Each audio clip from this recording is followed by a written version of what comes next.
DC Sariul আলমের জন্য আমি রাস্তায় নেমেছি। শুধু রাস্তায় নামছি না, প্রয়োজনে আমার এই জীবনও ডিসি সারোয়ার আলমের জন্য দিতে পারি।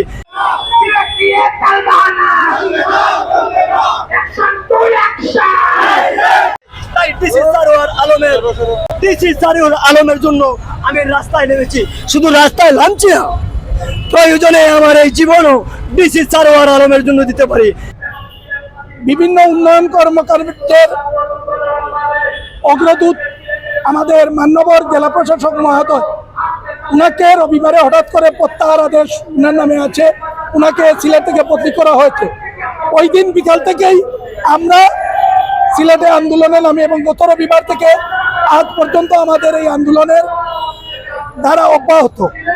আমি আপনাদের যে বিষয়টি বলতে চাই, একজন সরকারি কর্মকর্তা, উনি সিলেটে ভর্তি হওয়ার পর থেকে সিলেটের বিভিন্ন উন্নয়ন কর্মকাণ্ডে নিজের অবস্থান থেকে সরকারি কর্মকর্তা হয়ে অনেক প্রতিকূলতা উপেক্ষা করে উনি কাজে হস্তক্ষেপ করেছিলেন এবং শুরু হয়েছিল উনার পাথরকাণ্ড নিয়ে। সর্বশেষ হযরত শাহজালাল শাহপুরা রহমতুল্লাহ আলাইহির মাজারের টাকার হিসাব এবং কমিটির বিষয়ে অবস্থান উপস্থাপন, এই বিষয়গুলো হাত দেওয়ার পরপরই সিলেটের কিছু কুচক্রী মহল, যারা সিলেটকে ভালোবাসে না, বিভিন্ন অজুহাতে এই সিলেটের সব কিছুকে পিছনে ফেলে নিজেরা কাছের গুতাতে ব্যস্ত থাকে, তারাই হঠাৎ করে আমাদের এই উন্নয়নের প্রতিধারার অগ্রদূত মান্যবর জেলা প্রশাসক মহোদয়কে বদলি করে এবং এই পদ্ধতিতে আমরা সিলেটের মানুষ